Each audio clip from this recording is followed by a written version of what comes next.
Hello, everyone, and welcome to episode 181 of the Runnin the Paint podcast. I'm Miles here with Nick, Joey, and Ben. Guys, how are you doing today? Feeling good, feeling great. Happy to be back with you guys after a pretty solid All Star weekend.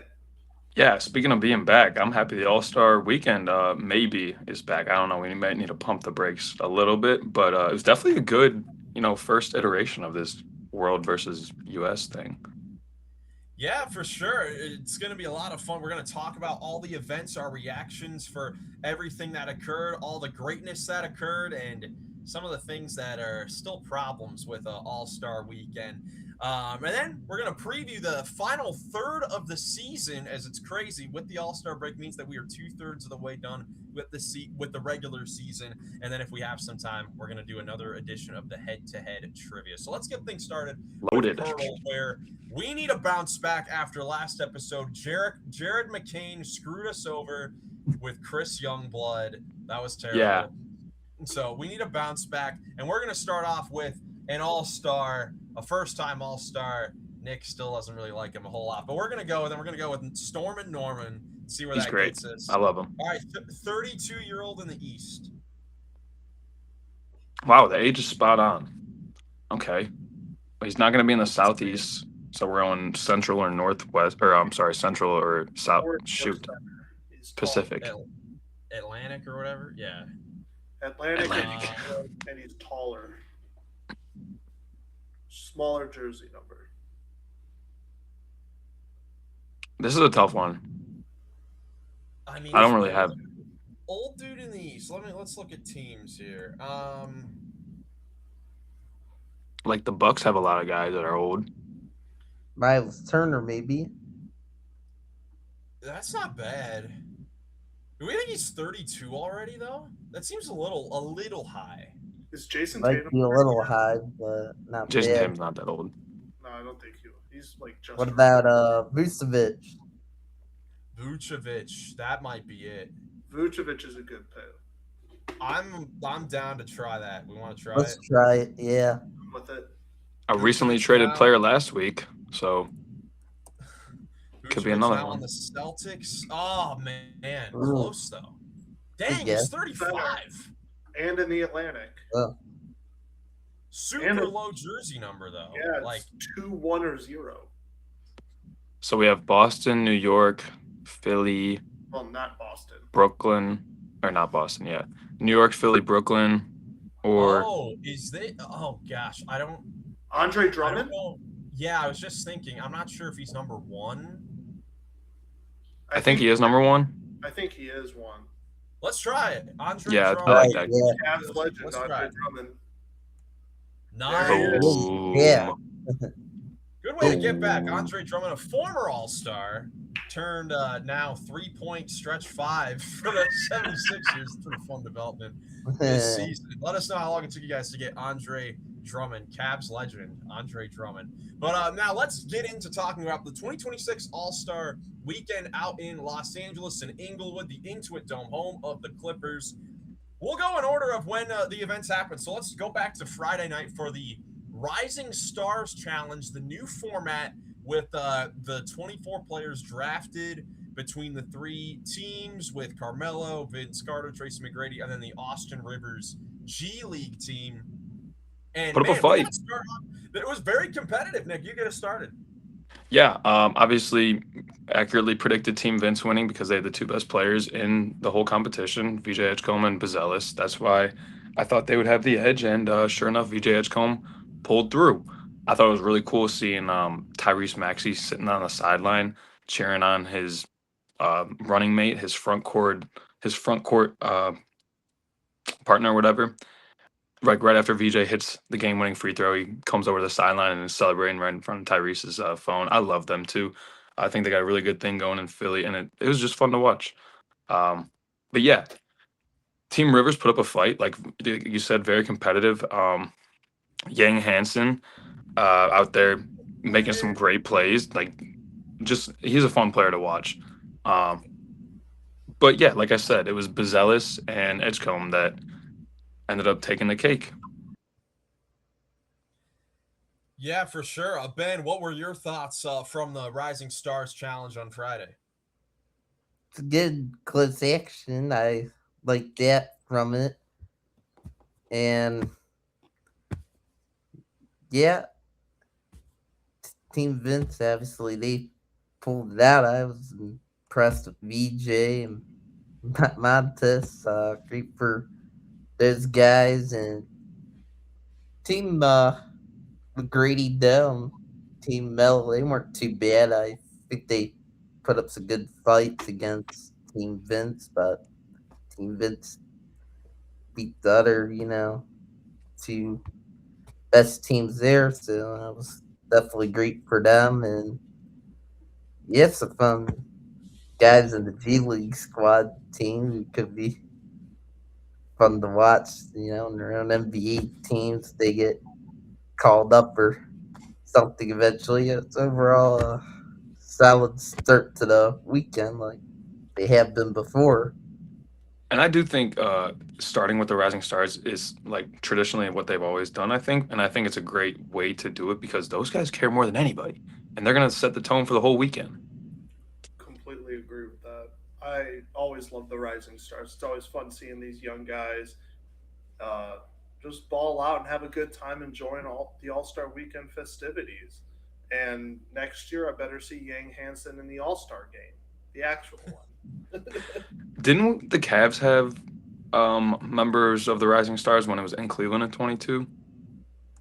Mobley and Okoro. Yeah. Okoro. Oh, Yeah, so they had a couple guys. This was fun, but well, just it being in the Intuit Dome was fun with the wall. It really added something.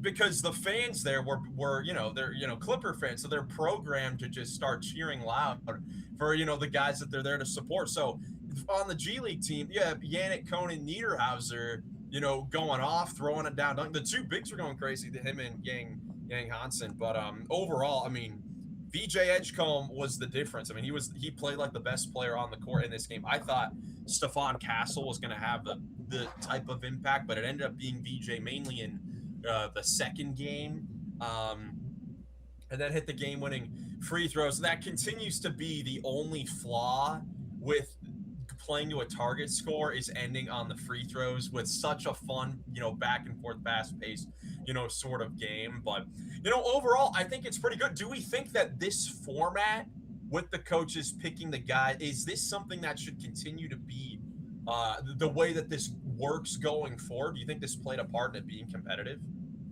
I could see that, yeah, for sure. I could also see soft ass society we live in going mental health route and saying like, oh well, we don't want him getting picked last. He's a rising star and he has a chance to be a star player in the NBA. We can't hurt his confidence by making him the last pick in the Rising Stars game.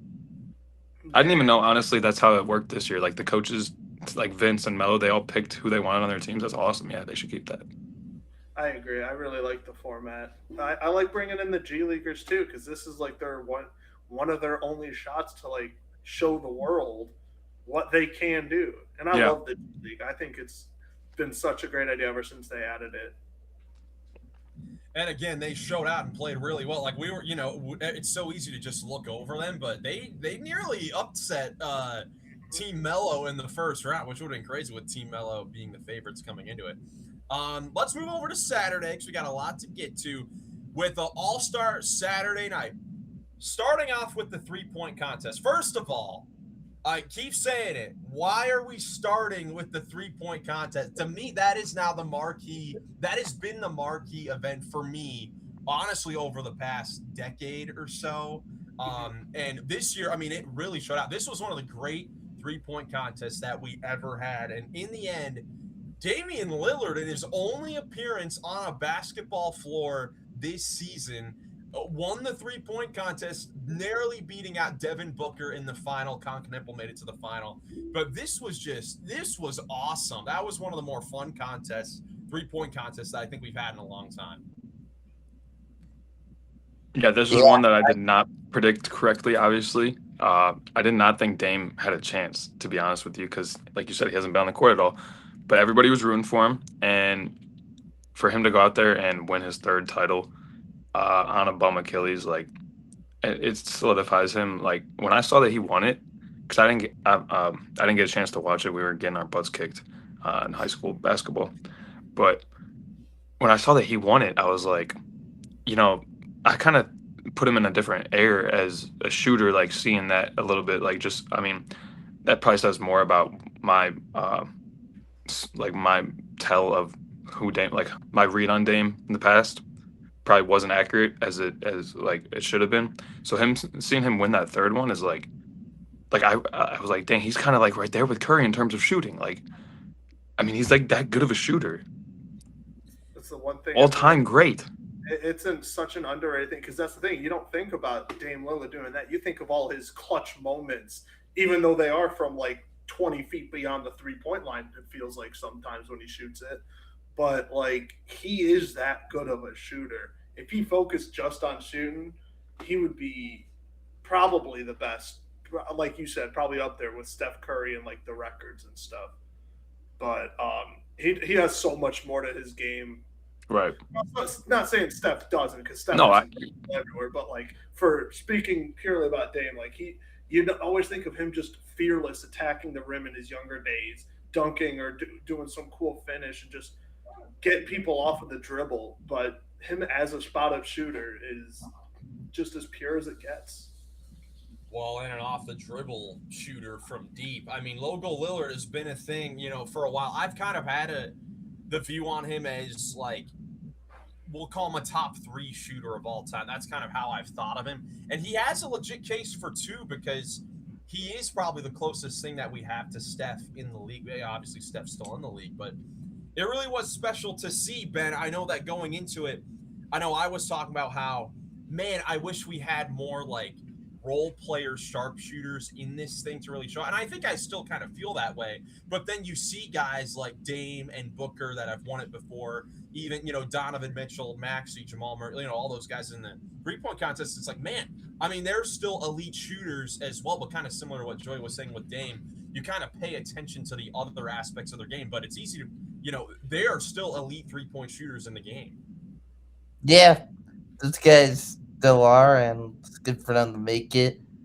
I would have, liked a bit more mixture, some real guys in there, but still, it was a great contest. That was one of the things All-Star Weekend I had time to watch, and I really enjoyed it. I wished it was like at the end, like the finale event, but whatever. It still went really well, and yeah, Devin Booker fortunately almost had it, just choked it at the end. This multiple quarter freeze, but he was doing better than how I thought he was gonna do. He's shown he can still shoot it really well, and yeah, the Dame, I was just impressed. He moved all right with the Achilles thing, and was just hitting his shots. I mean, he must have just been uh, what he was, enough for covered with his injury, just shooting up shots and stuff like that, and maybe that helped him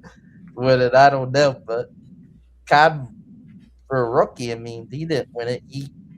I was impressed with him too. He shot it well. He could be a winner of that contest in the future. I could see it. Yeah, I think Khan is someone that will eventually go down as one of the game's all-time best shooters because he's got it. Like his shooting is just certainly elite. Obviously as a Cavs fan, I felt bad for Donovan Mitchell because he had an awesome first round. He had 24. He made like 9 of his first 10 shots, but 24 wasn't enough to make it past the first round, which you just never ever see. That first round was insane. Except my pick, who was Jamal Murray. He was not great. Him and Bobby Portis, who was just slow release. Like, congrats, he's efficient, but like that shot is not meant for a speed shooting round. Khan, like you said, Khan's shot is picture perfect for this kind of competition. I can't wait to see him win this one day. But yeah, I don't know. I loved it. Yeah, what do we think? Have you guys seen the talks from Dame and Steph that they're looking to form like the all-time greatest three-point contest lineup next year that would feature Steph, Dame, Clay, Booker, and four other the best shooters in the league. I'm excited for what we're gonna see next year in Phoenix. Get Durant out there. Get Kyrie out there. Yeah, something like that would be epic. It better be the marquee event on Saturday night for All Star if they can pull that off. I mean, Sabrina competed with Steph the first time. Like, getting her out there. Yeah. Get Clark out there. Get Paige out there. Yeah. Honestly. I miss everyone. But yeah, just a super fun three-point contest. Great day, great way to start out Saturday. Next up, we had the Shooting Stars contest, which was interesting. Returns after an 11-year hiatus in a different bit of a format than it was back when Chris Bosh was killing it with Dominique and Swin Cash. With the 7 spots, you have to go in order. And what I didn't realize was the celebrity passer garbage. Yeah. Like, that was the weirdest thing ever. And then Team Knicks, who of course is was the favorite to win that too. I think we all picked. I picked Harper. You picked Harper as well. Okay, you two picked Harper, but the favorite and their celebrity passer is assistant coach Rick Brunson, who's also Jalen Brunson's dad, and literally does the passes before every single game. So that I don't know how that got allowed, but either way, Team Knicks came away with the win. Are you trying to insinuate that there might have been tampering at the All-Star weekend for the Shooting Stars Challenge, allowing Rick Brunson? Yeah, I mean, let's just say that Rick Brunson and Drewski's passing ability might be a little different. Drewski anywhere near a court is just pure comedy. I'm sorry. I think it would be more fun if they had more than 3 teams competing in it, or were there 4 teams competing in it? 4. Yeah, they should have a couple rounds of it. Yeah, I guess so. Yeah, it's interesting. I don't know. I think we'll need to see it in future years with better teams formed. Like, we need to see better teams out there. Yeah. I mean, okay, so not to interrupt, but the last time I was here was the Cavs. I'm sorry, they switched the challenge from the one that the Cavs used to win. Skills challenge. And the year before it was Wemby and CP3 and I think Vassell, and then it was the Cavs that won it. So my point is, it is usually like the best team that's assembled that ends up winning this thing. So your point that they should assemble better teams is well made. I would like to see if they did maybe it's like have instead of 2 players, pick teams or cities that have the WNBA teams. Like, if we want to bring some of them for the shooting competition, might as well pick the cities that have them. And you could have New York. You could have but then you need 2 different size basketballs too in the same shooting competition. I don't think so, because they used to do that for Shooting Stars. It was an NBA player, WNBA player, and a legend, like an NBA retired. I would like for them to go back to that. I think that would make more sense for a WNBA player to come in than the actual 3-point contest. Yeah. I think that would work, because I think there are definitely areas you could do that, which you could pick. There are so many different cities you could do as well, since so many cities are now getting WNBA teams. New York, Phoenix, LA, obviously, Minnesota. Yeah. And again, the team, again, the dynasty of this, the Bosh, Wilkins, and Swing Cash, none of those 3 cities they played for are related, so they don't even have to be related. Yeah, that is true. Just get some fun names on there and go to work. But do we like this better than the skills challenge, at least, or it's just something different? I like the skills challenge personally. I like this better just because, I don't know, the way Chris Paul kind of ruined that for me with him just trying to cheat the system and go as fast as they can. It's like, come on. I know that didn't work for them, but that's just not even taking the competition seriously. Once you get to that point, you had to do something different. does remind me, though, we do have to talk about Chris Paul announcing his retirement, which did occur during the All-Star break. Of course, it was a rocky ending there with the Clippers. Nothing really came up as far as another opportunity after, that whole situation happened. And Ben kind of just comes out, during All-Star weekend. It's in LA, but Chris Paul announces his retirement. Again, obviously, we've talked about it when the situation happened. It was just a really really bad way for that whole situation to end, but this shouldn't take away how amazing of a player Chris Paul, was for the game.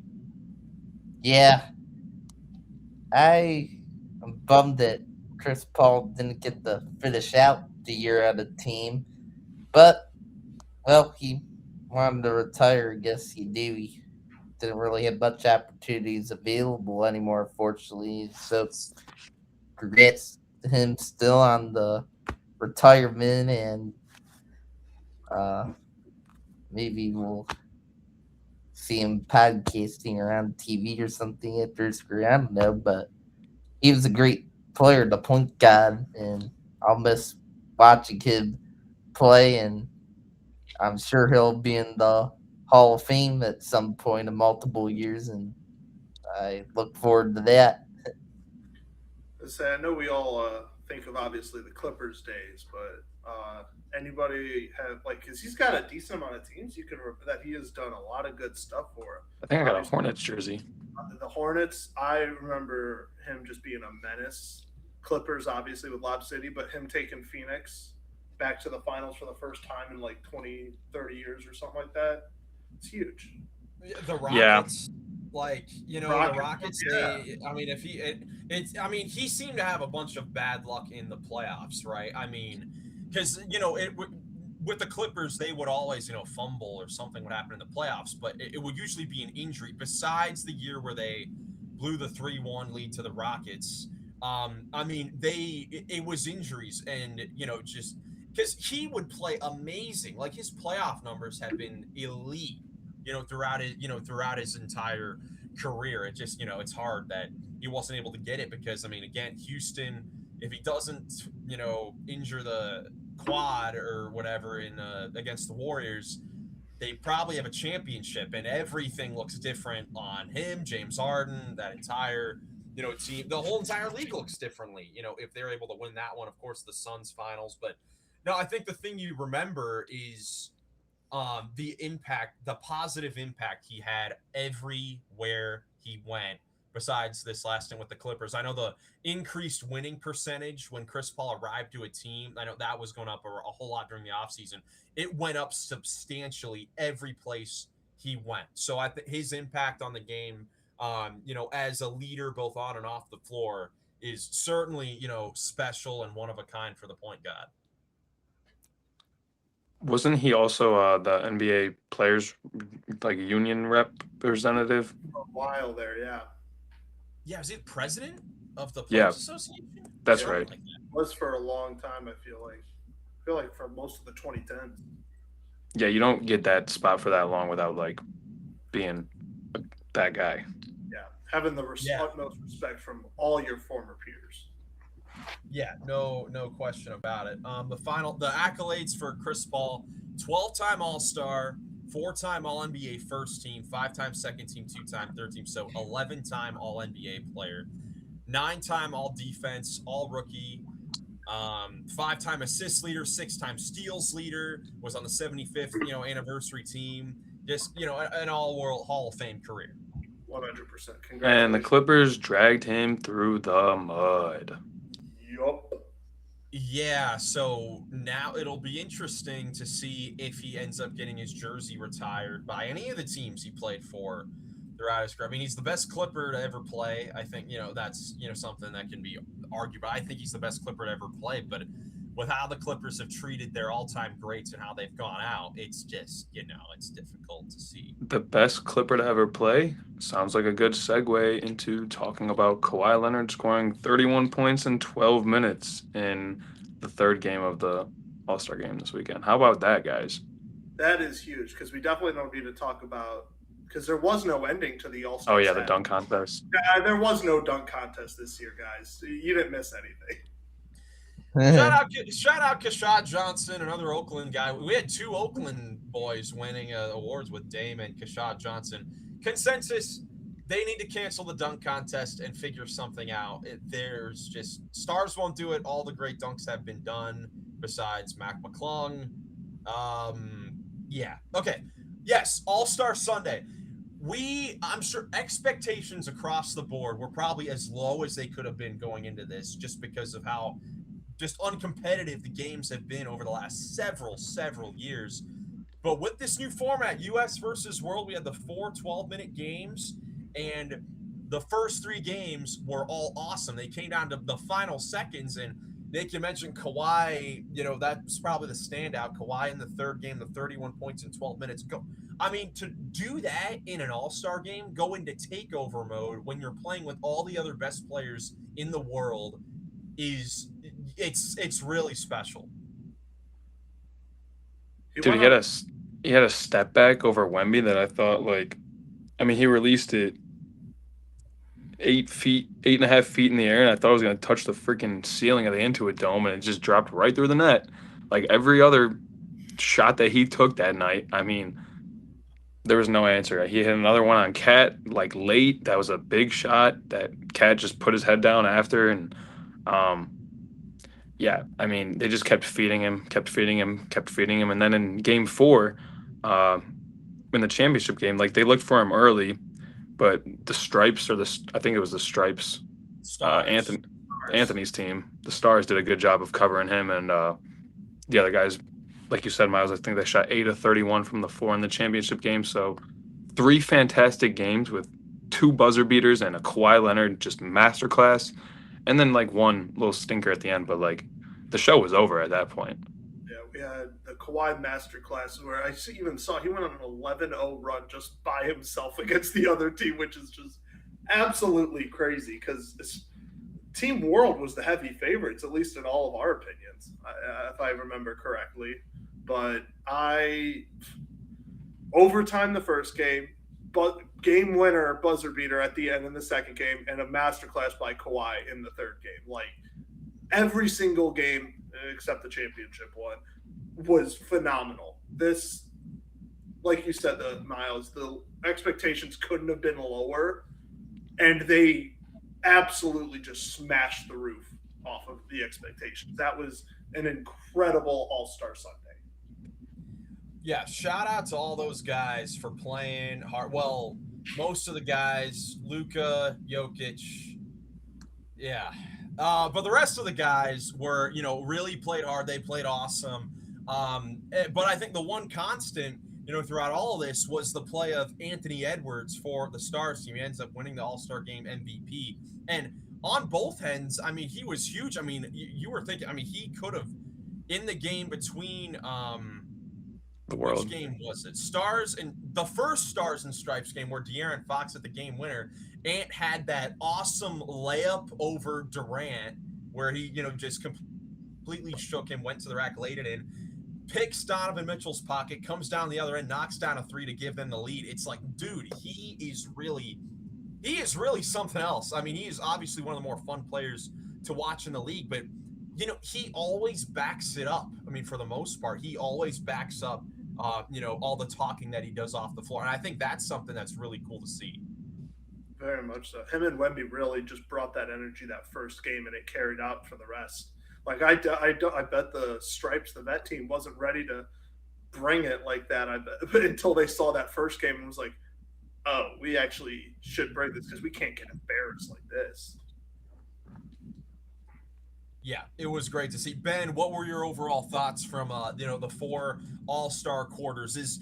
I guess something. Do you think that this particular format was the reason why the players may have played harder, or was something else, do you think? Well, yeah, the players I thought played harder, and it's hard to tell. It could be possibly the pride of the USA going up against the world, but still look not just Jokic to them too much pride or care really. even sat out the second game of Team World I saw, but I guess if I had to take a guess that it did get some guys to play hard and stuff. Like I think Kawhi was really motivated to try to play well. Also, just because the game was in his home team stadium, like the crowd was really on his back, and I think that really helped them show out and Ed and Vic and other guys like that played pretty well, and overall was happy. We got some good competitiveness of some hard play, unlike other years. Got some good basketball watching, unlike last year. For me, that was a big improvement, and yeah, all right, it's just fun. I hope the NBA continues something like this. Yeah, now so similar question I have for you guys, Joey, Nick, about that week from the Friday night. Is this format something they should continue to go, or should they go back to East West, or like what do you guys think they should do here, or switch it up at all? I mean, I would say if it ain't broke, don't fix it. Um, so do I think that specifically the reason that this weekend went better than weekends in the past was because of the World versus US format? Honestly, I don't know. It may have had an impact because guys do want to like prove that, there's been a lot of talk about like the best basketball players in the world are all outside of the US. So like if you hear that enough, I think honestly they just got sick of hearing how like tired of people were of seeing them not try. And I think that was a bigger motivator than anything, and than the format. Uh, but honestly, like when you were describing the Anthony Edwards sequence where he shakes KD and gets to the rim and then gets back on the other end, picks Donovan Mitchell and hits a three. Like that's what it's been missing. It's been missing those sequences that are like all star worthy. And so to have that back is the most important thing. And I think honestly, like I said, I think it was probably they just got sick of hearing it from everybody. I completely agree. If it ain't broke, don't fix it. I think a lot of the guys, like Nick said, were motivated just because of everyone talking and stuff. And as much as I would love to see longer games of like the two teams just going at it, That's I, true. I as much as I would love to see that and just keep going out because after that first game, I was like, man, I know we're going to overtime, and the overtime you only have to score 5 points. Like, I just want to keep this going. I need three more quarters of this. I don't think the guys are going to do that. But Yeah, that's if you were to do that, you would have to go back to East West, and the problem with that is, I at least like I said, Wemby and Ant brought the energy, and I'll say even Cade Cunningham in the first game too. A lot of those guys were just playing really hard and like trying to bring the energy. But a lot of those guys are on the same team. Like if you put Ant and Wemby on the same team, they're just gonna try real hard and dominate again. But so I kind of like this format. Just keep them all separate and just a little extra juice to do it. I've always been a big fan of like how the MLB All Star Game, or at least it used to be like whoever wins that gets the home field advantage and in the World Series. World Series. I Yeah. would love that for the NBA. Like you can get your first place like for your conference and have home court advantage for your conference. But once you get to the finals, it's picked by All Star. I think that would add a little more motivation. But if you're not willing to do that, pitting the countries against each other is probably the second best option you got. I do think the Yeah. shorter time length made a big impact. I agree. I think so too, because you get more opportunities to see a crazy play at the end of the game. Like in True. all three of the close games, we had a game winner either at the buzzer or Kawhi hit the three with 3 seconds to go. So like, it's all you have more opportunities to see that, which you wouldn't get in the full 48-minute game. But overall, very good, very solid All-Star weekend. Hopefully, it can keep it up, and we'll be talking about how it was even better in Phoenix next year. What would you guys give it a grade the whole weekend as a whole? Ooh. I'll go. I'll give it 8 out of 10 for me. Overall, yeah, what's it like? Perfect. The dunk contest. Yeah, not the best. They might need to shake up that. But overall, everything outside of that worked out good. I would say was a success for how I thought it should have been. So overall, happy about it. B plus. Go with the letter grade. I'll B give it a plus out of Oh, 10. letter Yeah. grade. I did B say plus. A great. letter grade would be a I- B plus for I was me. gonna say, Yeah. I did say great, and then Ben brought up the numbers. Oh, yeah. I held up 7. I thought you said out of 10. I might have. I don't know. Well, either way, B plus. I give I it go around B. B something. Yeah. I'll go C plus. Okay. But So really brought it still down. room to improve. the only reason I said C plus is because a 70 is like a C, but I would somehow give it a 7 out of 10, a 70, and a B. Well, so this is how I formulate. In my opinion, the 3-point contest was an A plus and the dunk was an F. So those cancel each other out. So then you have Rising Stars. I would give that a B plus. I would give the actual All-Star game an A probably. Yeah, And then Shooting Stars like a C plus C in my That's personal valid. opinion. Yeah. So to there you kind of get to a B plus. That's kind of how I did it. All right. Makes sense. But overall, a lot of fun. We'll see how it is in a B plus out of 10. B plus out of 10. That is correct. Put it on a t-shirt. But we still have a whole nother third of the regular season to go. Of course, games don't continue until Thursday. But remember last year, where a couple times we did it at the midway point and then 3/4 of the way through the season, we did a tier list of where we think every team is at in the season and their outlook on the rest of the season. So we're going to do that today, heading into the final third of the season. I think maybe we'll do another checkup on this, maybe another month from now, to see where our tiers are adjusted. But here is the list. Oh, and it's all so of these glorious. tiers- glorious. The names originally created by Coach Cove when we did this last season. So Nick, do the The OG honors. Explain the tiers and what exactly they mean. Yeah, absolutely. I would love to. The OG tier list. Obviously, at the bottom, you have the ultimate tankers. Pretty self-explanatory. These teams are looking to tank and get a high draft pick. Right above that, you have the playing material teams. These are teams that, dude, can someone else do this? This recording thing is in the middle of my screen. I can't read them all.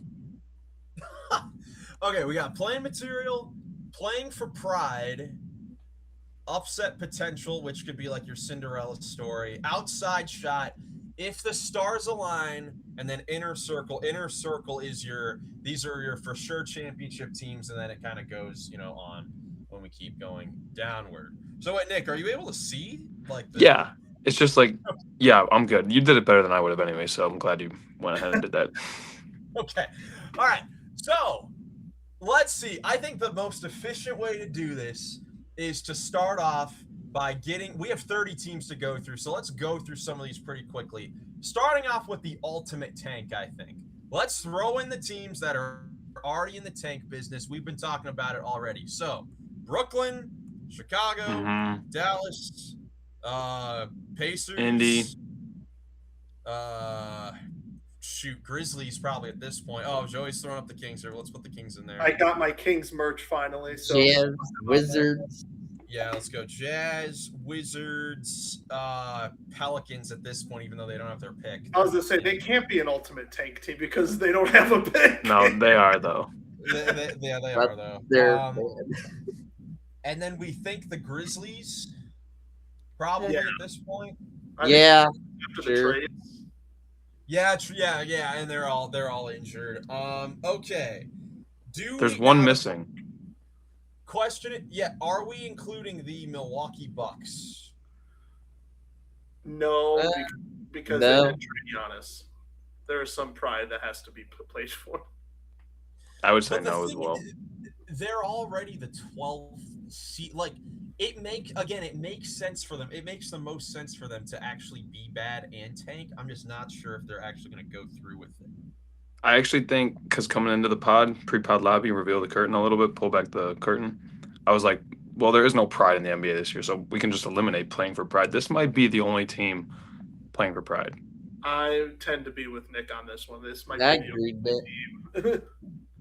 Then I feel like playing for pride we should switch that and playing because the Bucks they're Yeah, I agree not that it's not a guarantee. Like yeah, I don't think they're even going to that. make it. Yeah, I agree. So we are going to switch Yeah, those two. And the Bucks can go and playing for pride, and if we, see something else in there, then that's where we'll go. well, that works. Okay. Yeah.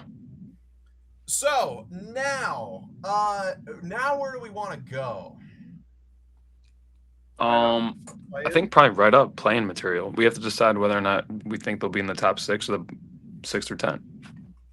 Okay, all right. Playing material. I think the first place we need to go is probably the Portland Trailblazers. Mhm. Yep. yeah, I agree. Which is awesome. Love the Portland Trailblazers. We didn't even mention, the thing, Dame winning the 3-point contest. If he can continue to shoot like that and he joins what they have going on there, it's going to be special next season. They got something to look forward to. But aside from the Portland Trailblazers, so okay, right now I'm kind of wondering if the Atlanta Hawks should be in playing material or playing for pride right now. I would put them in playing. That's where I would. I'm playing. Yeah, I guess it depends on what we kind of consider playing for pride to me, because like Atlanta, like they've just been so inconsistent. They already traded Trae Young. They have Yeah, you're right. But they're still not like completely out of it. That's my thing. They've been in the play too often recently. I just trust that they might just finish there. Yeah, they probably will, because they're basically going to be forced to stay there because the Bulls are going to try to lose. Unless Milwaukee tries to make a run and make it, Atlanta is going to be probably the 10th seed. Yeah, probably Atlanta, and then Charlotte will also probably be, because they've been on a hot streak, but they'll solidify themselves into the play-in. Yeah, so the Hornets. So the Hornets is interesting because they've been incredibly hot. They've been one of the more fun teams to watch in the league. I guess since we're doing this right now, and we may have a check-in on them later, we could put them in playing material for now. But it's too early. It's too early. It's too early, probably. So I think playing material for the Hornets. Because we said coming in that upset potential is really like potential conference final, like to win 2 rounds, and I don't think Charlotte's there yet. No, I don't think so. Okay. Other playing material teams. Okay, hold on. Because the Clippers are still on the board. Yeah, I think Clippers should be playing. Oh yeah. Like they have the potential, like obviously for an upset if they make it that far, like we thought they would, but like I was thinking down. You think of playing for pride? They're not upsetting anybody. Well, that's why I say playing. I'd say playing. Oh, I kind of agree with Nick on this one because you think about it, they make the Harden and Zubac trades. They get Garland, who is been ruled out to be out indefinitely. Like we have no idea when he's gonna be back. So playing for pride kind of feels like playing for kind of a mix of playing for house money. Everyone's going to be writing them out. I don't think people are really going to be thinking that the Clippers are going to be much of anything in the playoffs. But I don't know. I guess I'm fine with either for them. Okay. I'm cool playing for pride. Yeah. I might have done that now. Yeah. All right, sounds good. What about the Miami Heat? Yeah, the Heat is where I was going next. Where are the Heat? The Heat are 8th right now, but I do not see them jumping into like the top 6. I feel like in order to be in like, obviously to be up from playing material, you have to have a chance to make the top 6. And even though they're only 2 games back, I just think they've also been too inconsistent to trust them to do it. I guess playing for the Heat. for Is me. that the same thing for like the Magic? You say because I don't see either the Heat or the Magic going over the Sixers or the Raptors Yeah. right now. Unfortunately, I agree with the Magic. And again, things can change in a month. Like we saw last year how quickly things change, and obviously there were big moves that were made. I was just going back and rewatching to get the names for the tiers. And at the midway point of the season, of course, we had the Dallas Mavericks in the inner circle. Then the complete disaster happens, and we moved them down to like play-in material, but then they end up getting Cooper Flag. I remember So I fought against that. I remember I was like, they're done. Yeah. Okay. So we'll go something like this for playing material. Are there? Well, any there's your other- playing in the East right there. Yeah. Let's see. How about in the Western Conference? And by the Ooh, way, Warriors. just Warriors. before we get there, I know coming into the year we all had Atlanta and Orlando top 5. Everybody. Yeah, a lot changed. Let's just say a lot changed. No, that's a terrific point. No, you think about it. I remember when we did our finals predictions coming into the year, and we had our like actual predictions, and then we had like one bold one. Yeah, because Goglin got it. Mine was The Goglin prediction. Mine was Clippers and the Hawks, and now there's no chance that's going to happen. But there were high hopes for them for sure coming into the season. Golden State playing material, I think, was probably right for them at this point. No Butler. Porzingis is now there, but of course he's injury prone. We're not really sure how he'll fit there. So I think that's probably right for them. I think Toronto's in here too, to be honest. Ooh, Raptors, even though they're the 5th seed right now. I don't see them winning a first round matchup versus the Cavs, Detroit, Knicks, Philly, or Boston. Yeah, there's 5. Yeah. Oh, you're right, but I don't. I think outside shot for the Raptors. Hell no. That's my opinion. Is that another one where we should flip upset potential and outside shot? I think we should flip that. I was thinking that. I agree, because how can we have the Raptors in play-in material when mathematically they won't be in the play-in with the 4? We already have 4 teams in the East in the play-in. Well, I mean, hold on a minute, because I think you could argue that those 5 teams are all kind of similarly like strength-wise, and they're all kind of like play-in material strength-wise, like record independent. But they're not in the play-in. That's the only problem. You're looking at the record. We're trying to rank them in terms of how strong they are. I think the Raptors, with how they've played this year, they deserve to be higher than them, because they've got some good wins. They are a pesky defensive team. They got 2 All-Stars. Two All-Stars. Yeah, right. They have 2 All-Stars. They have great coach. They have a coach that was in the All-Star game. Like they have a solid team. Like obviously, I don't think none of us are going to pick them to really, win a title or go to a conference final. That's why we put them in outside shot. I think that they deserve to be there over, those other 4 teams right now. I agree. I don't like that we flipped those 2. What, outside shot and upside potential? Yeah, because to me, upside potential feels like the potential to win a round, and outside shot feels like outside shot to win the whole thing. Yeah, I don't know. Upset. Joe, what do you think? I don't know. It feels like upset potential is like they can maybe upset a couple teams like the Pacers did. Okay, if that's the case, then I mean, if it's upset a couple teams, dark horse is like a real dark horse. That's kind of what I'm thinking on this. I feel like upside shot, upset potential is much. They have a better shot of making at least a runner. Yeah, well, so I think the Raptors and the Phoenix Suns both have the same. I think they are both on the same tier as far as playoff chances, because obviously the Suns have had a phenomenal year. They've been really surprising, but when you get into the playoffs against a loaded West, I'm not sure if they'd win a series either. So I kind of put them on the same tier. What do you guys think? I agree. I agree. I know Phoenix right now is in the 7th spot. But Yeah, I agree. Not the same tier as those play-in teams. Yeah, We got I'd agree. 11 I teams think the left. Lakers belong to that tier 2, outside shot. Wait, which team? The Lakers? The Lakers. Yeah. I tend to Ooh. agree, just based off of defense. Yeah.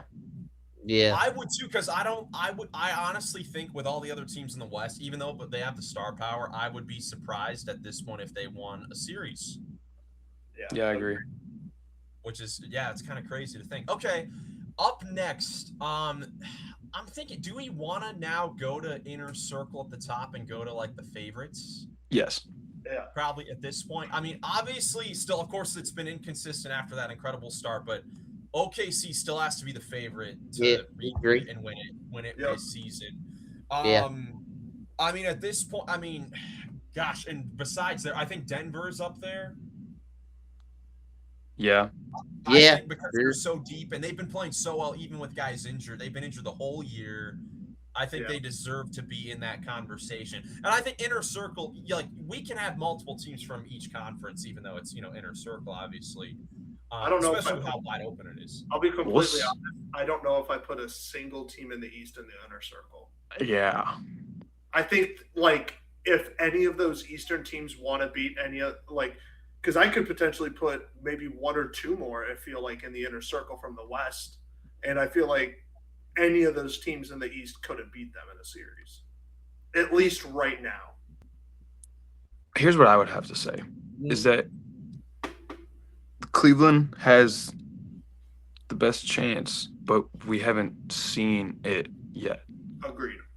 Well, that's the thing with all these teams, though, kind of as we're ranked, especially at the top, like teams that made big moves, like Cleveland getting James Harden, Boston got Nick Vucevic, Detroit obviously still has the lack of shooting, even though right now they have the best record in the NBA percentage-wise. New York has been up and down, inconsistent. Like all these teams, it's like I said, all these teams have their own weaknesses, but I feel like if you can get them on the right night and get them set for a series, I think they'd have a good shot. Like I could totally see if like the finals were Cleveland, Denver, like I could see the Cavs winning the series. So in that sense, I agree. Yeah. But that's where the stars would align. That's where I think you have to put it, because it's like, yeah, they can win, but like the stars have to align. Like things have to go their way. No, that's not what he's saying, though. That's not what sounded to me. Well, no, what I'm saying is if they played a team that's in the inner circle like Denver, I think they could beat them.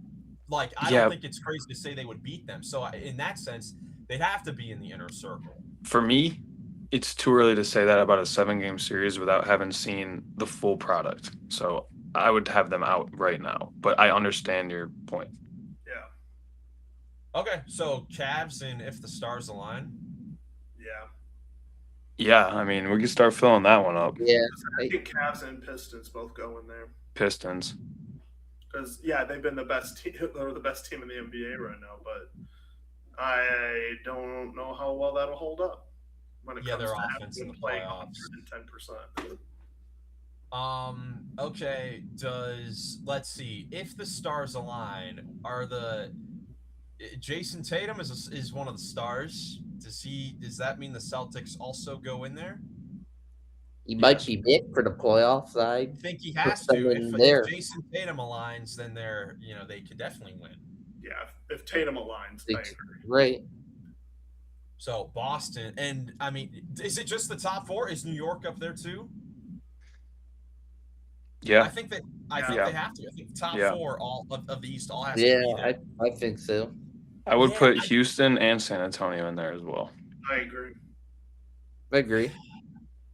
Part of me wants to put the Spurs in inner circle, but I know we still have to see it in the playoffs. I was thinking them in agree. inner circle too, but they're still too young. I just can't get past that fact yet. Still, I would put them. They did beat the Thunder 4 of the 5 times. I know one of the times, all the guys were hurt. This is going to be their first time in the playoffs. Yeah, right. It's the same with. That's the only thing I have to put against them. But that's impressed with the Spurs sometimes against the weaker teams, but the Thunder's still this year. I question them a bit. I would say like if the stars align, they could. Yeah. Okay. We can put Spurs in if the stars align. I'll put them at the top though, because the thing with them, and we'll obviously get to it when we get closer to the playoffs, but the fact that it's their first time in the playoffs, but they have like the dude going into a first playoff series. I like their, the That's a good odds for point. them. Yeah. Upset potential feels like it was made for the Philadelphia 76ers. And the Wolves. Yeah, I agree with that. And the Wolves probably. Because Now here's the most conference finals again. here's the most conundrum team. Houston Rockets.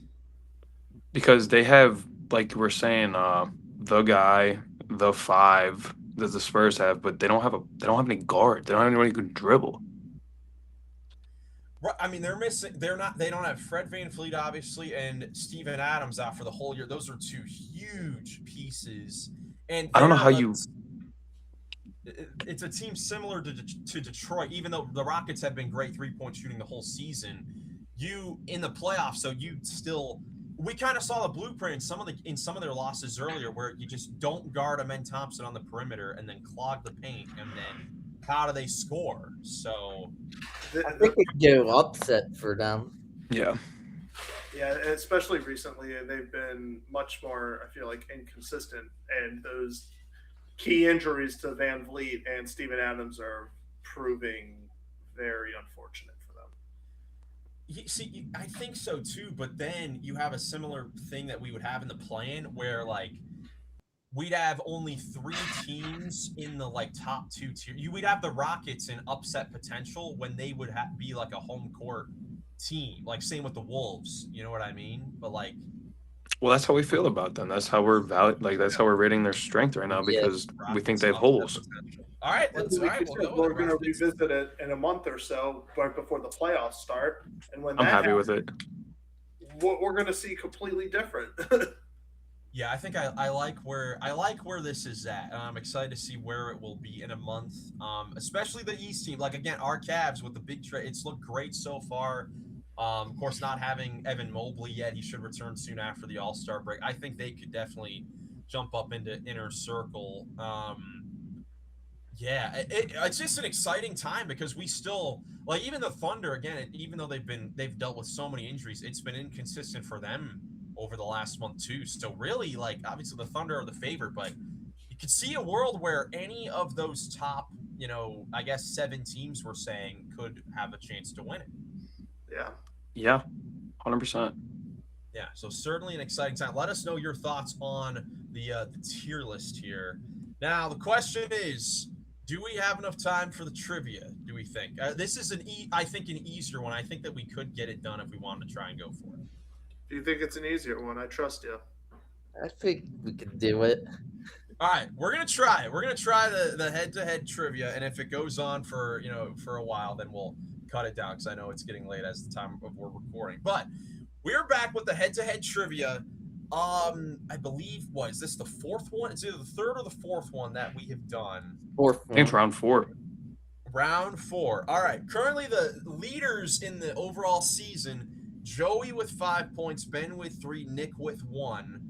The winner of the game, of the individual game, first place gets 2 points in the season standing. Second place gets 1. Third place gets 0. And it's always some sort of nice, statistical sort of category. So today's quiz, it's another one dealing with the 3 ball, with the 3-point shot.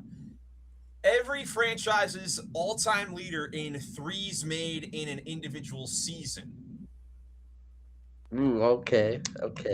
Does that make sense? Every team's leader in 3-pointers made in a season. Now this makes sense to me. Yeah. Okay. So, we'll go Nick, Ben, Joey. We'll go the inverse order of the standings, kind of like we always do to get things started. So, Nick, let's get it started. Houston Rockets, James Harden. Correct. Are we doing our bonus for 4 in a row? Yes, we will do the bonus. If we get a connect 4, it is +2, which proved to be huge for Joey in the last game. All right, I'm up, and I'm going Warriors, Steph Curry. There you go. Yeah. Oh, That's damn. right. 402 threes in a season. Oh yeah, the number is how many threes they made in that season. But I'm sure you guys can guess that. But. Yeah. All right, Joey. All right. Is the Wolves Cat? Incorrect. Oof. Is Detroit Malik Beasley? Yes. From last season. Good pull. Back to Ben. Pacers Reggie Miller. Incorrect. Wow. Okay. The Timberwolves is Ant. Or Joey's up. Oh, Nick. Shit. Is the Wolves Ant then? Yes. Thank you, Nick. You would have got it, I I think. wasn't going to go there, but I guess I might as well to stop you from getting that 3 in a row. Now it's next turn. SGA OKC. Incorrect. Back to Ben.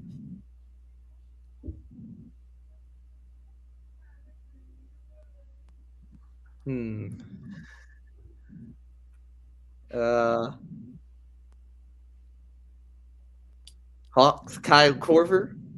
Incorrect. Oh, okay. Another list you get snubbed on. Is the Kings? Is that De'Aaron Fox? Incorrect. Keegan Murray for Sack. Incorrect. What the hell? I like we're putting guesses on the board. I like this. I like the pace. Dirk Nowitzki Dallas. Incorrect. Is Dallas Jason Terry? Incorrect. Is Dallas Jason Kidd? No. Incorrect. Come across the first cold spell. Who can get out of the scoring drought? Come Oh. on. So far, Nick with the early lead, 2-1-1. Man, okay. Let's try our hometown Cavs. Is it J.R. Smith? Incorrect. He is up there though. He's like top 4 or something. Is Dallas Luka? Yes. There it is. Joey with 2 to tie up Nick. Is OKC Durant? Incorrect. Back to Ben. Ben looking for the 3-way tie at 2 apiece to begin. Okay.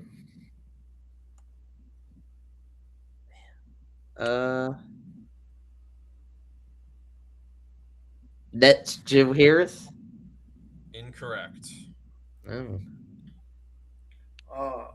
Is the Cavs? Is that Donovan? Yes. Yeah, I could have had that one, bro. Donovan Mitchell and Joey out with the lead, 3-2-1. There are several duplicates on this list, by the way. There are like 4 or 5 or 6 duplicates on this list. Oh wow. Utah Donovan. Yep, there's one. Wow, just giving it to him, Miles. I didn't I even had think to about say that. right after I said that. Nick, as soon as he said that, you're like, oh, I know. I think in the future we should start doing correct guesses. Mean you get a guess again. Ooh, Interesting. Try to go in a row. That's something we could play around with. Okay.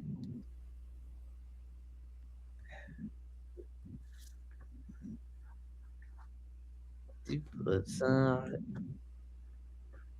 Those Celtics Jason Tatum. No. Incorrect. Ooh. Is the Sacramento Kings Malik Monk? Incorrect. Is OKC Harden? No.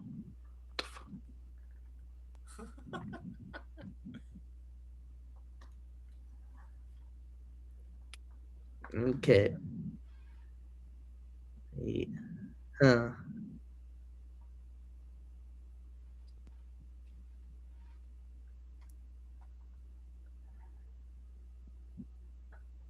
Clippers Kawhi.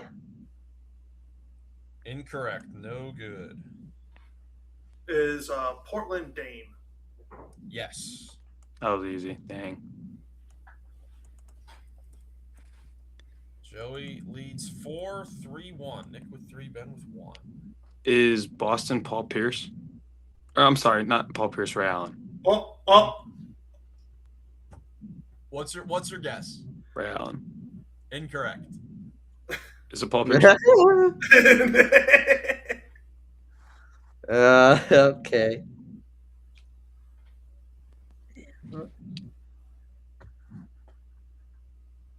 Um.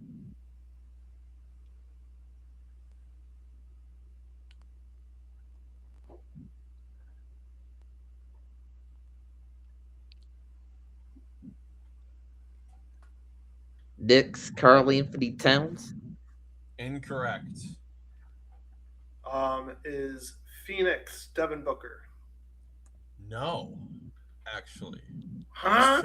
I was shocked by that. I am Is shook. oh man, this is tough. Is Boston Paul Pierce? No. I knew you had to do that. Okay. Dude, I'm kind of struggling with this one.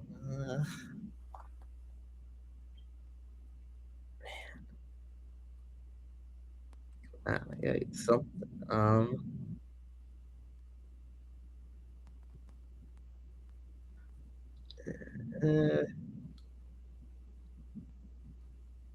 Denver, Jamal Murray. Incorrect. Man. Is Washington Bradley Beal? Incorrect. Oh, Joey, you took the words out of my mouth. Oh, Got it.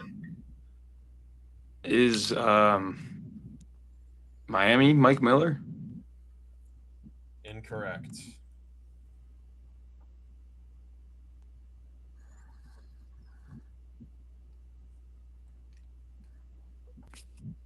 Oh, okay. We'll start incorporating the Tony top Parker. necessary. Incorrect. Is the Pacers Paul George? No. Is San Antonio Manu? Incorrect. It's what you would think. Like a lot of these are, it's what you would think.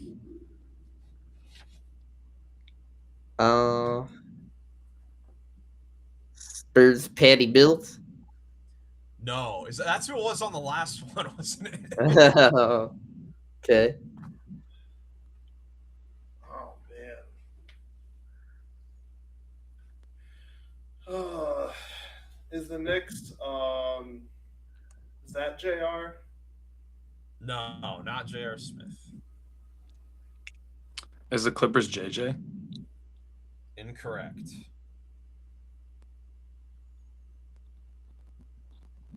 Grizzlies Mike Conley. Incorrect. These are not bad guesses by any means. This is not bad. You said this was easy, and we haven't got. We're really struggling. I thought, this is a cold stretch. Yeah, I'm struggling with this. Did Ben just go? Yeah. I did. Yeah, Okay. you're up. Miami Tyler Hero. Incorrect. Oh my gosh, this is. Bro, just stop. Is LA CP3 the Clippers? No. This might be the early because I know it's late. We'll go another round and then I can give hints of positions. All right.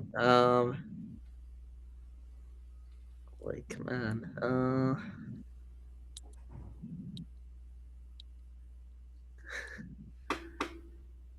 Well, tricky. Oh gosh. Hornets Kemba Walker. Yes. Yeah. Yay. There we go. Finally. There we go. Kemba Walker.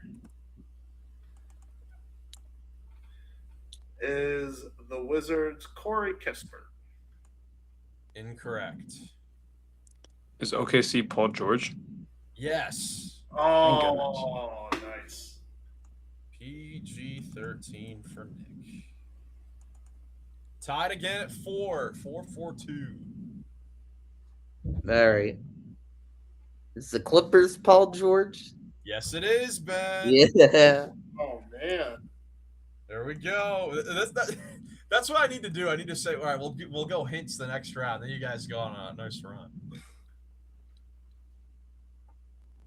Oh my goodness. Is Phoenix? Is that Grayson Allen? No. Is Indiana Paul George too? No. No, I said that. Oh, you did? Then I get another guess. No.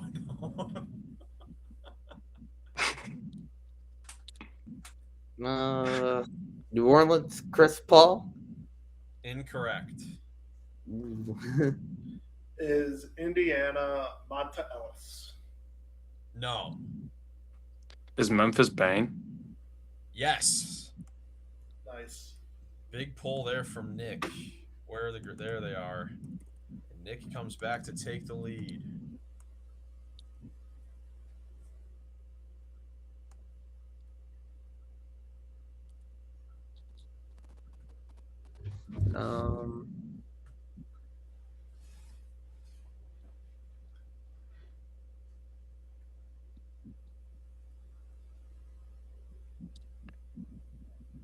Let's see this Celtics is Jaylen Brown?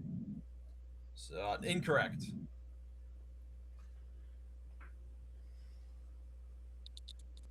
Is the Kings Harrison Barnes? No. Is Boston Derek White? Yes, it is. Dang, Nick's cooking now. Nick on a heater. 6-4-3. Nick looking to get on the board on the leaderboard.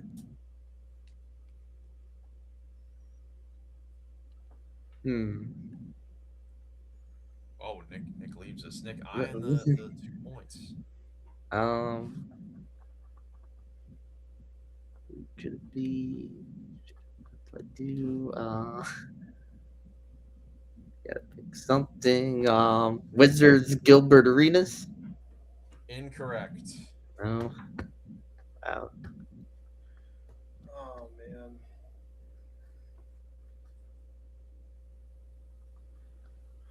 Tell you what, I hope Nick's phone didn't die.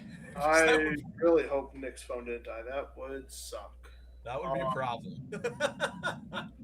Is the Pacers? Is that Oladipo? No, incorrect. And perfect Nick is back just in time. Okay. Is Denver MPJ? Yes. No. Stay hot. Nick is on fire. Man, okay. Nick's figuring this one out good. Wow, okay. He is. He This figured is- it out this- better. Come on, This Ben. is awesome. Think, Ben.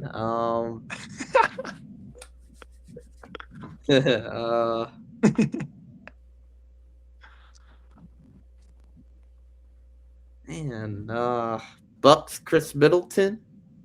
Incorrect. Nope. Lakers Kobe. Incorrect. Is Washington John Wall? Incorrect. Oh, that would have been a heat check. Yeah, yeah.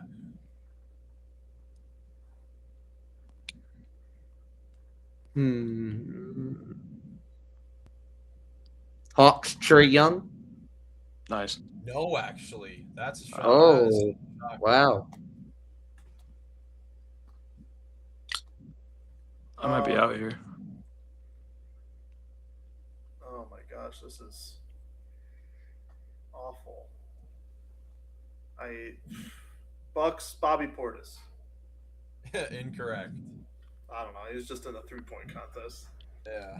I'm gonna guess Chicago Kirk Heimernick, but I'm not very confident. Incorrect. Captain Kirk.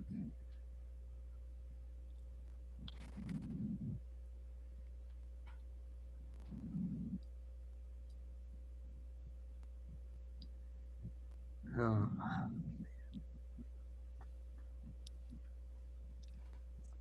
I think it's time for those hints. X Carmelo Anthony? Probably. Yeah, no, incorrect. Nope. We'll go to it after Joey's turn when the resets. Can't do it before I go.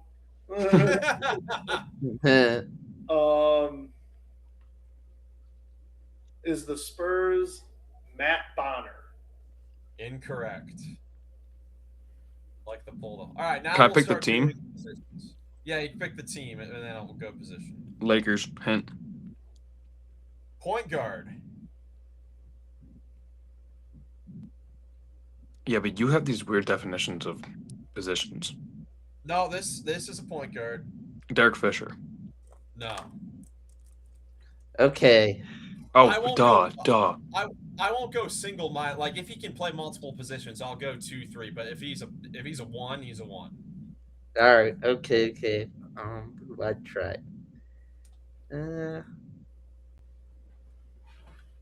Let me try Indiana. What's that hit? Indiana is a shooting guard. Oh, shooting guard. I mean, He made 288 threes in a season.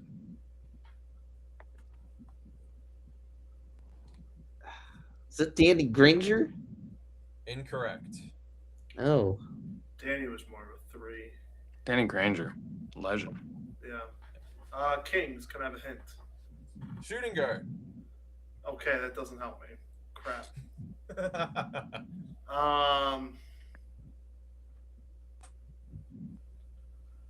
Dennis Schroeder? I don't know. Incorrect. I'll take another hint for the Lakers. Well, I mean, it's a point guard. What other? Era. Oh, era. Gosh. He played in 2 different eras. I'll give it away. He played in 2 different eras. For this team. He had 2 stints with this team. With the Lakers.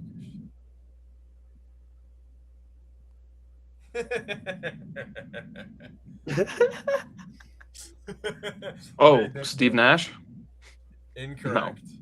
Oh man. Okay. I'd like a hint for the Toronto Raptors. Raptors is a point guard. Oh, point guard. Wait a minute. Is that Kyle Lowry? It is not Kyle Lowry. No. It's another Raptor. No. Wow. Another Raptors point guard. Is that Damon Stoudemire? Incorrect. Dang. Joey didn't even get his hint. Wow. No, I skipped my hint. I don't need it. I don't need 2 hints for the same team. I'll take a hint for the Magic. Orlando is a shooting guard.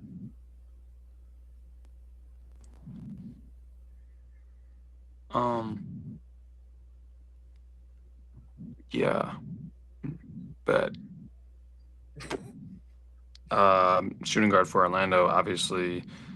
Think of one within the last 10 years, Nick. Anybody will do.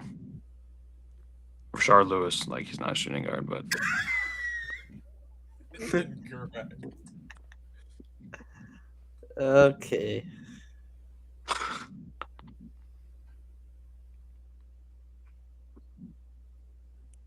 how many more guesses we got for each? Because I'm ready to take this thing home. Yeah, if we need to go, we'll go position. We'll do position and era if needed. I mean, Ben? All right. Let's do the Spurs. Spurs was a shooting guard in the 2010s. Oh. Danny Green. Yes. Yeah. There you go. What happens if they tie for second? No one gets a point, right? I get their point. I get 3. Well, we're not ending until we don't have a tie. Yeah. All right. Can you give me a hint for the Wizards? Wizards combo guard in the 2020s. combo guard recently. Yes, for the Washington Wizards. Yes. What? Yes. They're awful. Oh my god. Can't be like Bob Carrington now, is it? No. I'm like, he didn't do it his rookie year. No. I'll take a hint for sack. Shooting guard in the late 2010s into the early 2020s. Oh, Doug McDermott. Incorrect. I'm gonna try the Wizards. Jordan Poole. Yes, there you go. Yeah. Forgot he played Big for that Ben with. franchise. Yeah, this is huge for the season standing. This is close still for second place.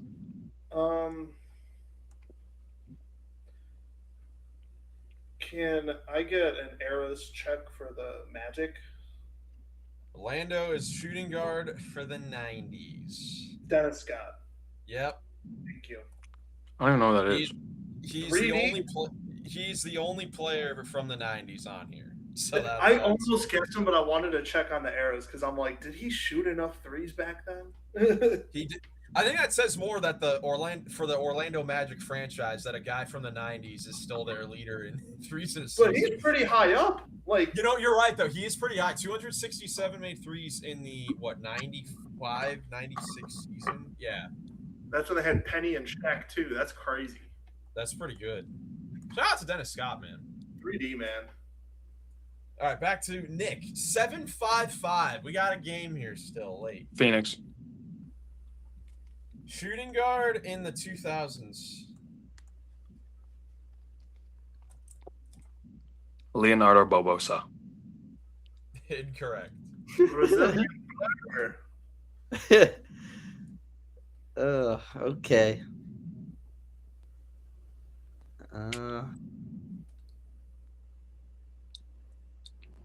Give me a hint for the Atlanta Hawks. Atlanta, a shooting guard in the 2020s. No. Maybe I could get this. I don't think I'm gonna know. Bogdanovich? Yes. Yeah. Just like that, pulls to within one of Nick for first place. Who? Philadelphia. Oh, sorry, Joey's turn. Take the Hawks off, Miles. Oh yeah, yes. Thank you. Sorry about that. I'm gonna go for it. Is the Kings Kevin Huerter? Incorrect. It's like the only one I remember from them. Hinford Sixers. Shooting guard in the late 2010s.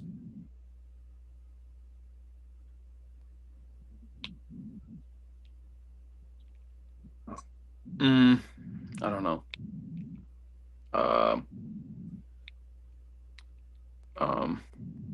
Shooting guard Eric Gordon. Incorrect. I can't name a single player from the late 2010s on the 76ers. All right, back to Ben. Ben, a chance to tie for first place.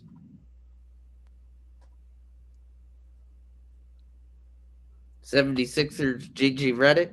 Yes, sir. Yeah. and we are tied. Where are the Sixers? Oh, Right there, yeah. 7-5. Can I have a hint for the Miami Heat? The Heat is a shooting guard in the 2020s. Shooting guard recently. And late 2010s. Played in the Okay. Late 2010s, 2020s. Is that what was this? Richardson. What was his first name? Was it Josh Richardson? Incorrect. Is it my turn? Yes. Brooklyn. Brooklyn point guard in the late 2010s. Darren Williams. Incorrect. Duncan Robinson. Yes, it is. Oh, Ben, take it. I'm done. Yeah, I'm done too, bro. You got it, Ben.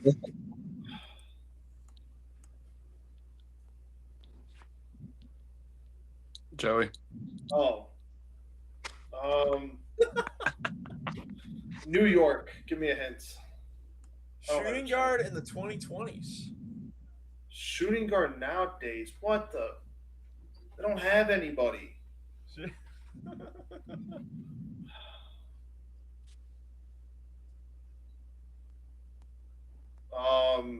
McBride. Incorrect. Is New York Bridges? Incorrect. New York DiVincenzo.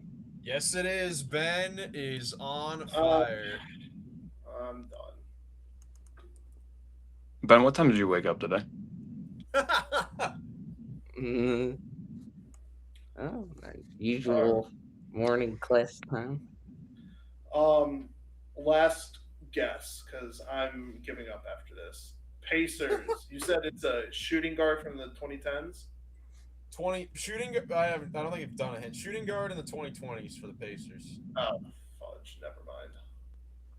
I was gonna say Lance Stevenson, but I thought it was 2010s. 2020s. Is that Ben Math? Incorrect. Indiana's a shooting guard? Indiana is a shooting guard in the 2020s. Yeah, I give up. Ben will tie me up at the end of this. Congratulations, Ben. I'll be stuck with 1 point. Oh, I'll get another point. Yeah, if this holds, yeah. Milwaukee hint. Shooting guard in the 2000s. So I guess Ray Allen already for that. You have not. That is correct. Hey. I was gonna guess Brandon Jennings.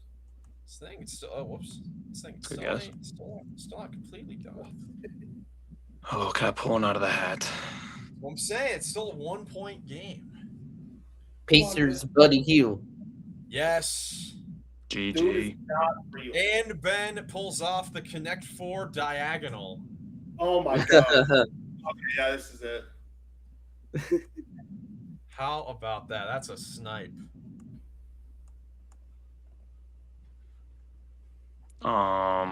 Joey, you're up. Pass, Nick. You're the only one who has a chance, so go for it. If you get the Said bottom Lakers right. was a point guard that had 2 stints. Yeah, 2 stints with the Lakers, point guard. Did we get a hint for New Orleans? New Orleans is a combo guard in the 2020s. Jordan Poole. Incorrect. Did he just get there this year? Yeah, this year. It's not bad. You said there were doubles. There are, yes. There are still some on the, still some doubles on the board.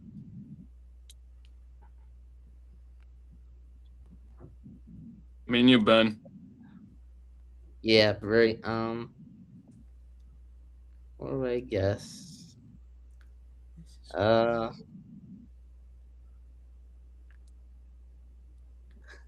Blank now.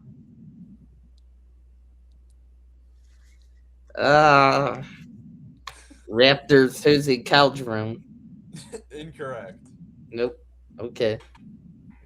All right, we'll go 2 more rounds.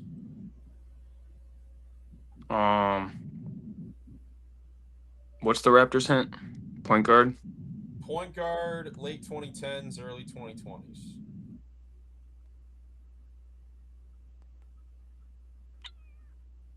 I don't think I have any more guesses, guys.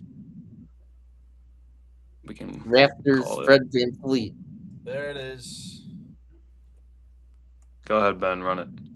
Fred VanVleet. Ben, you think Anything else? I mean, look at this whole area of Ben's.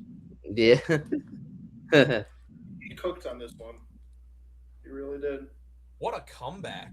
A slow start. It's not about how you start, it's about how you finish. That's right. Not how you. That's right. Not how you drive. It's how you arrive. Mama, there goes that man. Are there any other ones that we want to get off, or do you want me to give them to you? Ben, you think you have any more?